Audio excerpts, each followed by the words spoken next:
Hello everyone, welcome to my channel. तो आज हम बात करने वाले हैं हमारे MS1 में जो यूनिट चली हुई है उसकी नेक्स्ट डिजीज की। तो जो हमारी नेक्स्ट डिजीज है उसका नाम है वाल्वार हार्ट डिजीज। तो वाल्वार हार्ट डिजीज में हम देख सकते हैं इसमें आया है वॉल। तो वॉल क्या होती है, जिसने भी फर्स्ट ईयर अच्छे से कर रखी है, कार्डियोवास्कुलर सिस्टम अच्छे से पढ़ रखा है, तो उसको पता है कि जो हमारे हार्ट होता है, हमारे हार्ट के अंदर पाई जाने वाली 4 वॉल के बारे में इसमें बताया गया है।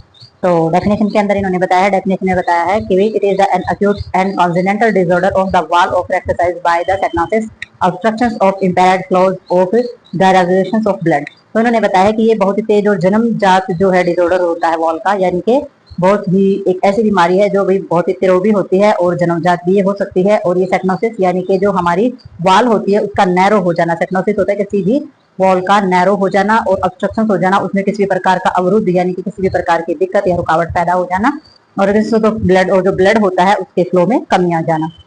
ठीक है, तो रेगुलेशंस का मतलब यहाँ पर हो जाता है बैक फ्लो होना किसी भी चीज का। वैसे तो इसमें रेगुलेशंस का जो मीनिंग्स है वो इसलिए किया जाता है कि भाई हमारा स्टमक होता है, स्टमक का भोजन जो है वो ऑटोफेगस में चला जाता है। बट यहाँ पर बात हो रही है ब्लड की, तो बैक फ्लो किस चीज का जाएगा, फूड का नहीं, बैक फ्लो हमारा ब्लड का जाएगा। तो कई बार मीनिंग एक ही पकड़ के बैठ जाते हैं स्टूडेंट्स। तो मीनिंग जो होता है वर्ड्स का वो हमारा सिचुएशन के हिसाब से या फिर जिस भी चीज और जिस भी कंडीशन के बारे में हम रीड कर रहे होते हैं उसी के हिसाब से हमारे चेंज हो जाते हैं। तो यहाँ पर रेगुलेशंस का मतलब हो जाता है बैक फ्लो। बैक फ्लो किसका, ब्लड का, ना कि फूड का। तो इसमें आ जाती है हमारी वाल इन हार्ट्स। तो इन्होंने बताया है कि भी हमारे हार्ट के अंदर पाई जाने वाली जो वाल होती हैं वो कौन कौन सी होती हैं। इसमें वेंट्रिकल्स वाल आ जाती है सबसे पहले। तो ये हमारी कौन सी वाल होती है, ये हमारी सेपरेट करती है अटेरिया और वेंट्रिकल्स को सेपरेट करने का काम करती है, जिसे क्या बोलते हैं, ट्रैक स्पेस वाल जो है बोला जाता है। आगे हमारी आ जाती है ट्रैक स्पीड वाल, क्या करते हैं, स्प्रेड करती है राइट अटेरिया और राइट वेंट्रिकल्स के बीच में पाई जाने वाली ये हमारी वॉल होती है। फिर होती है मिट्रल वॉल। मिट्रल वॉल जो जिसको बाइक स्पीड वाल के नाम से भी जाना जाता है, ये सेपरेट करती है लेफ्ट अटेरिया और लेफ्ट वेंट्रिकल्स को। तो अगर आपने हार्ट का डायग्राम समझा है, आगे भी देखेंगे हम इसमें, तो डायग्राम को देख करके आपको समझ आएगा कि हमारा राइट और लेफ्ट हिस्सा कौन सा होता है और जो हमारी वाल होती है वो कहाँ पर सिचुएटेड होती है। तो आगे देखते हैं इसमें। तो भाई वाल्वुलर जो हमारी डिजीज होती है उसमें नेक्स्ट वाल जो है वो हमारी सेमिलुनर वाल बोली जाती है। तो ये जो वाल होती है ये located between ventricles there of the corresponding arteries. तो ये जो हमारी होती है ये हमारी आर्टरीज में पाई जाती है और हमारे वेंट्रिकल्स के बीच में पाई जाती है। ठीक है, तो वो हम डायग्राम में भी देखेंगे, जिसको हमारा पल्मोनिक वॉल्व जो बोला जाता है, ये हमारी लाई होती है राइट वेंट्रिकल्स और पल्मोनरी आर्टरी के बीच में। क्योंकि सिमिलुनर जो होती है वो हमारी वेंट्रिकल्स जो हमारे होते हैं और जो हमारी लोकेशन इसकी पाई जाती है वो कॉरस्पॉन्डिंग आर्टरीज यानी कि आर्टरी से और वेंट्रिकल्स से रिलेटेड पाई जाएगी। ठीक है, तो इसमें एक पल्मोनरी आर्टरी से रिलेटेड होती है और दूसरी हमारी आरोटा से। तो वो भी हमारी आरोटा होती है, बट उसमें आर्टरी और आरोटा उसी का छोटा बड़ा रूप होता है। तो इसमें हमारा आरोटिक वाल जो होती है ये भी हमारी लाई बिटवीन पाई जाती है वेंट्रिकल्स एंड आरोटा में। तो सिमिलुनर जो होती है वो आर्टरी से अटैच पाई जाती है हमारी। तो आर्टरी से या आरोटा है या फिर हमारी आर्टरी है, वो एक ही चीज होती है। ठीक है, क्योंकि आर्टरी और आरोटा होती है उनके अंदर हमारा ऑक्सीजनेटेड ब्लड और प्योर ब्लड ही आता है, और जो हमारी वेन होती है उनके अंदर डीऑक्सीजनेटेड ब्लड पाया जाता है। तो इसीलिए सिमिलुनर वाल इनको बोल देते हैं। तो अब हम इसमें देखेंगे डायग्राम के अंदर कि ये हमारी वाल जो है ये पाई कहाँ जाती है। तो सबसे पहले हम हार्ट का डायग्राम को देखेंगे। तो सबसे पहले यहाँ पर बताया गया है ये हमारा आरोटा है और ये हमारी है पल्मोनरी आर्टरी, ये हमारा लेफ्ट अटेरिया है और ये हमारा लेफ्ट वेंट्रिकल्स है, ये हमारा राइट वेंट्रिकल्स है, ये हमारा लेफ्ट अटेरियाज है। ठीक है, ये हमारी पल्मोनरी वेन है दोनों यहाँ पर, और ये भी हमारी पल्मोनरी वेन है। तो पल्मोनरी वेन क्या करती है, लंग से ऑक्सीजनेट ब्लड को कहाँ पहुंचा देती है, दोबारा से हमारे एट्रिया के अंदर पहुंचा देती है। ठीक है, तो सिमिलुनर वाल हमारी कहाँ की, ये जो हमारी ये भी आरोटा से जुड़ी हुई है और ये भी हमारी आरोटा के अंदर जाती है और ये पल्मोनरी आर्टरी के अंदर जाती है। तो ये हमारे सिमिलुनर वाल, इधर से भी सिमिलुनर वाल और इधर से भी सिमिलुनर वाल। और इन दोनों वाल को सिमिलुनर सिर्फ नाम दिया गया है, अगर इनको एक एक करके इनका नाम बोला जाए तो ये हमारी पल्मोनरी वॉल बोली जाती है और ये हमारी आरोटिक वॉल बोली जाती है। तो ध्यान रखना है आपने, पल्मोनरी वॉल होगी पल्मोनरी आर्टरी से के अंदर आने वाली, यही वाल बोली जाएगी। और अगर आरोटिक वाल बोला जाए तो ये हमारी आरोटिक वाल होती है, क्योंकि लेफ्ट हिस्से से हमारे पूरे के पूरे आरोटा के अंदर ब्लड सप्लाई करती है। तो ये आपने ध्यान रखना है, इसी को सिमिलुनर बोलते हैं और इसी को हम पल्मोनरी और आरोटिक वाल बोलते हैं। और इसी को, इसमें ये ध्यान रखना है कि इसी को, ये जो यहाँ पर होती है इसी को मिट्रल वॉल बोलते हैं और इसी को हम क्या बोलते हैं, बाइस्पिड वाल बोलते हैं। तो इन्हीं एक ही वॉल के ये नाम है हमारे। तो एग्जाम में आ जाए तो आपको कंफ्यूज नहीं होना है इसमें। तो ध्यान रखना है कि किस वॉल के हमारे दो दो नाम है। तो इसमें हमने देखना है कि जो ये हमारी इंफीरियर वेना केवा बोली जाती है नीचे से, पोस्टीरियर वेना केवा यानी कि पिछले वाला हिस्सा बोल दिया, लेकिन इसको इंफीरियर वेना केवा के नाम से जाना जाता है डायग्राम के अंदर। और ये हमारा इंटीरियर वेना केवा जाना जाता है आगे के नाम से, लेकिन इसको सुपीरियर वेना केवा के नाम से भी जाना जाता है। तो ध्यान रखना है इस चीज का।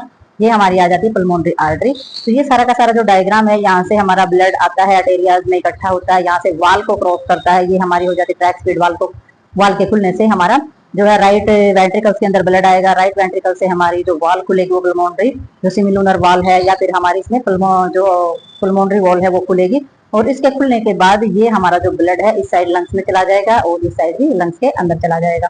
तो फिर हमारा जो ब्लड है वो आएगा लंग्स से वापस, लंग्स में क्या करेगा, वो लंग्स से लेगा ऑक्सीजन। तो यहाँ जो है हमारे लंग्स पाए जाते हैं दोनों साइड, तो लंग्स से लेगा ऑक्सीजन और फिर से हमारा ब्लड जो है वो आएगा कहाँ पर, वेन के जरिए, पल्मोनरी वेन के जरिए हमारा आएगा लेफ्ट टेरियाज के अंदर, लेफ्ट टेरिया से आएगा लेफ्ट वेंट्रिकल्स के अंदर, और लेफ्ट वेंट्रिकल से हमारी खुलेगी एरोटिक वाल जिसको हम सेमिलुनर भी बोलते हैं।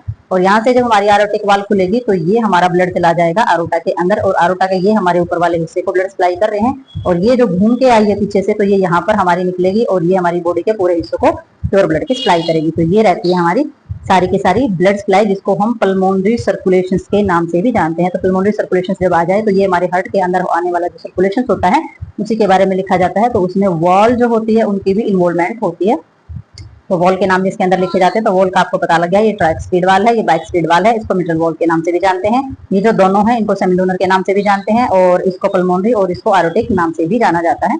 तो किस किस पार्ट को ये अलग करते हैं, तो ये बोलते हैं ट्राइस्पीड वाल जो होती है वो हमारे राइट अटेरिया और राइट वेंट्रिकल्स को अलग करती हैं, और जो हमारी मिटल वॉल जो होती है वो हमारे लेफ्ट अटेरिया और लेफ्ट वेंट्रिकल्स को अलग करने का काम करती है।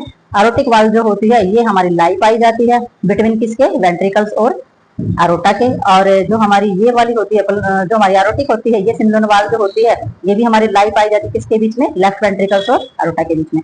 तो ये जो होता है, अगर हमें डायग्राम आता है तो हम डायग्राम को देख करके उसको पूरा का पूरा एक्सप्लेन हम कर सकते हैं बहुत अच्छे से। और अगर फिर भी आपको हार्ट के डायग्राम में या सर्कुलेशन में कोई भी किसी भी तरीके की प्रॉब्लम आ रही है तो आपको फर्स्ट ईयर की जो प्लेलिस्ट है वहां पर जा करके आप डायग्राम चेक कर सकते हैं, और हार्ट का कंप्लीट डायग्राम प्रीवियस वीडियो के अंदर आपको मिलेगा, तो आप बहुत अच्छे से उसको सीख सकते हैं। तो नेक्स्ट इसमें आ जाता है मिट्रल वॉल डिजीज। तो मिट्रल वॉल डिजीज के में देखेंगे हमारी जो मिट्रल वॉल होती है, मिट्रल वॉल हमारी कौन सी होती है, जो हमारी बाइस्पीड के नाम से भी जानी जाती है। ये हमारी लेफ्ट जो एरिया होता है हमारे वेंट्रिकल्स और आर्टरी का उसके बीच में पाई जाती है। तो मिट्रल सेटनोसिस इसी से जाना जाता है कि मिट्रल वॉल जो होती है उसका नैरो हो जाना, उसका सिकुड़ जाना, तो नैरोइंग हो जाती है हमारी मिट्रल वॉल, तो प्रॉब्लम क्रिएट होती है। तो ये भी एक तरीके की बीमारी मानी जाती है। मिट्रल डाइवर्शन यानी कि उसमें बैक फ्लो आ जाना ब्लड का, तो इन्वॉल्वमेंट होती है back flow in the blood from the left ventricles into left atria, जो एट्रियम्स जो हमारा होता है due to failure of the closure of the mitral valve. तो इसमें क्या हो जाता है, जब हमारा मिट्रल वॉल के अंदर ब्लड का बैक फ्लो ज्यादा बढ़ जाता है तो उसमें क्या हो जाता है, मिट्रल वॉल जो है फेल हो जाती है। तो ये हमारी प्रॉब्लम क्रिएट होती है, मिट्रल वॉल डिजीज हमारी बोली जाती है। तो क्लिनिकल मैनिफेस्टेशंस के अंदर हम इसमें देखेंगे डायजोपिनिया भी, सांस लेने में दिक्कत हो रही है नहीं हो रही, वो देखनी है। मरमर साउंड जो गड़गड़ की जो साउंड आती है वो तो नहीं आ रही है, बीपी तो लो नहीं हो गया, एंजीना तो नहीं हो गया, यानी कि जो हमारी जो दिक्कत रहती है हार्ट की चीजों को लेकर के, कफ वगैरह खांसी वगैरह तो नहीं है, डायजोथेरेमिस की चीजें तो नहीं हो रही है। ये जो हार्ट बीट जो ऊपर नीचे हमारी होती रहती है वो तो प्रॉब्लम नहीं हो रही है, ठीक है। सिंकोप तो नहीं हो रहा है। तो ये जो हमारी चीजें होती है, सिंकोप में हमारी कौन सी चीजें आ जाती हैं, तो इसमें क्या हो जाता है, सडनली जो हमारी सांस लेने की जो प्रक्रिया होती है या फिर कोई भी हार्ट साउंड होती है, सडनली अगर किसी चीज की चेंजिंग आ जाती है या कॉन्शियसनेस प्रॉब्लम जो है वो हमारी सडन दिक्कत आना स्टार्ट हो जाती है कॉन्शियसनेस प्रॉब्लम के अंदर, तो वो हमारा सिंकोप के अंदर आती है सारी की सारी चीजें की भी अचानक से हमारी कॉन्शियसनेस प्रॉब्लम क्रिएट हो गई है, तो वो हमारा सिंकोप में आ जाती है सारी की सारी चीजें, जो क्लिनिक मैनिफेस्टेशन के अंदर आप ये चीजें देखनी है। अब डायग्नोस्टिक एब्लेशंस के अंदर ईसीजी करानी बहुत ज्यादा जरूरी है, और इकोकार्डियोग्राफी करानी है, और कार्डियक कैथेराइजेशन, ठीक है। तो कार्डियक के अंदर नली कोइंसिडेशंस कैसे कराया जाता है वो सारे के सारे एब्लेशंस आपने करने हैं, ठीक है। तो नेक्स्ट इसमें आ जाता है हमारा कॉम्प्लिकेशंस। तो कॉम्प्लिकेशंस की कंडीशन हमारी इसके अंदर कौन कौन सी रहेगी, कॉम्प्लिकेशंस के अंदर आ जाता है लेफ्ट साइड हार्ट फेलियर। अगर हो जाता है लेफ्ट साइड का हार्ट फेलियर यानी कि मिट्रल वॉल जिस तरफ होती है वहां पर अगर फेलियर हो जाए चीजें तो बहुत ज्यादा दिक्कत हो सकती है, और इसमें डायथेरेमिया यानी कि हार्ट बीट या ऊपर या नीचे ज्यादा हो सकती है, तो वो भी हमारे कॉम्प्लिकेशंस के अंदर ही आएगी। मैनेजमेंट में अगर हम इसका देखेंगे तो सारा का सारा जो मैनेजमेंट और जो ट्रीटमेंट है, लाइक हार्ट फेलियर जो हम पहले डिस्कस कर चुके हैं, उसके अंदर जितनी भी मैनेजमेंट है वो सारी की सारी मैनेजमेंट इसके अंदर भी लागू होंगे, ठीक है। तो सर्जिकल मैनेजमेंट के अंदर हम इसमें देखेंगे कि जो मिट्रल सेटनोसिस है, जो मिट्रल वॉल जो है हमारी उसका नैरो हो जाने की जो प्रॉब्लम है, तो उसमें क्या क्या चीजें किस तरीके से करेंगे, तो उसमें सबसे पहले क्लोज मिट्रल जो हमारी वाल्वोटॉमी जो की जाती है, यानी कि वॉल को खोलने की जो कोशिश होती है, ओपन मिट्रल से वाल्वोटॉमी, मिट्रल वॉल को खोलने की, या जो क्लोज है या ओपन मिट्रल वॉल, ये तो इस तरीके के हमारे ऑपरेशन होते हैं कि भी हमारी वॉल को किस तरीके से, नैरो वॉल है उसको किस तरीके से ओपन किया जाता है, किस तरीके से मिट्रल वॉल की रिप्लेसमेंट करनी है। तो ये सारी की सारी चीजें हमारी सर्जिकल मैनेजमेंट के अंदर आती है कि भी क्लोज कैसे होती है, किस तरीके से क्लोज है, किस तरीके से ओपन करनी है, और किस तरीके से उसको रिप्लेस करना है, यानी कि चेंज करना है, क्योंकि वॉल भी नई डाली जाती है। और वाल्वोप्लास्टी भी की जाती है ट्रैक स्पीड सेटनोसिस के अंदर, जो एरोटिक सेटनोसिस किया जाता है, यानी कि जब एरोटा की बहुत ज्यादा नैरो हो जाती है, एरोटिक वॉल जो बहुत ज्यादा नैरो हो जाती है, या फिर ट्रैक स्पीड जो है वो बहुत ज्यादा नैरो हो जाती है, तो वाल्वोप्लास्टी का जरिया भी अपनाया जाता है, जो कि हमारा एक सर्जरी प्रोसेस होता है। ठीक है, तो आगे देखते हैं हम इसमें थोड़ी सी मैनेजमेंट और करेंगे आगे। तो भाई नर्सिंग मैनेजमेंट के अंदर हम देखेंगे इसमें, तो नर्सिंग मैनेजमेंट में डायग्नोज दिए गए हैं, नर्सिंग डायग्नोज कैसे करने हैं। तो इसमें सबसे पहले आपने देखना है कार्डियक आउटपुट अगर कम हो गया है, ठीक है, तो कम कार्डियक आउटपुट देखेंगे, किससे रिलेटेड इंडिकेटर देखेंगे कि परी लोड पहले जो लोड था और बाद में जो भी लोड यानी कि जो प्रेशर है वो हमारा उसका इंडिकेशंस देखेंगे कार्डियक आउटपुट की कमी के अंदर। ठीक है, एक्टिविटी इंटॉलरेंस देखेंगे किसमें, और टू की जो स्लाई होती है जब कम हो जाती है तो उससे रिलेटेड हमारी एक्टिविटी टॉलरेंस देखेंगे कि कितनी चीजें बर्दाश्त हो सकती हैं, कितनी एक्टिविटी बर्दाश्त कर रहे हैं वो चीजें। तो डिफिशिएंट हमें जो नॉलेज का जो अभाव है वो देखना है, बीमारी, कंडीशन, ट्रीटमेंट, सेल्फ के लिए हर किसी में हर मैनेजमेंट के अंदर ये लाइनें मिलती है, बिना सोचे समझे आप सभी में डाल सकते हो। Ineffective coping related to illness, बीमारी के बारे में जो भी हमारी जो चीजें होती हैं वो भी सारी की सारी बहुत ज्यादा जरूरी होती है जाननी। ठीक है, तो ये थी हमारी नर्सिंग मैनेजमेंट, जिसको नर्सिंग डायग्नोस के नाम से भी दिया गया है इन्होंने। तो ये जो हमारी डिजीज है वाल्वुलर हार्ट डिजीज हम इसको बोल रहे हैं, तो ये होगी हमारी कंप्लीट, और इसे जानने के लिए उसकी पूरी इंफॉर्मेशन लेने के लिए आपको हार्ट का डायग्राम जानना बहुत ज्यादा जरूरी है। तो अगर आपको इसमें समझ नहीं आती है, फर्स्ट ईयर में हार्ट का डायग्राम अच्छे से नहीं किया है, तो आप प्ले लिस्ट में जाकर के फर्स्ट ईयर का जो डायग्राम है हार्ट का वो आप देख सकते हैं, उसमें समझ सकते हैं हार्ट के सर्कुलेशन। जब तक आप नहीं समझेंगे, जब तक आपको डिजीज समझ नहीं आएगी।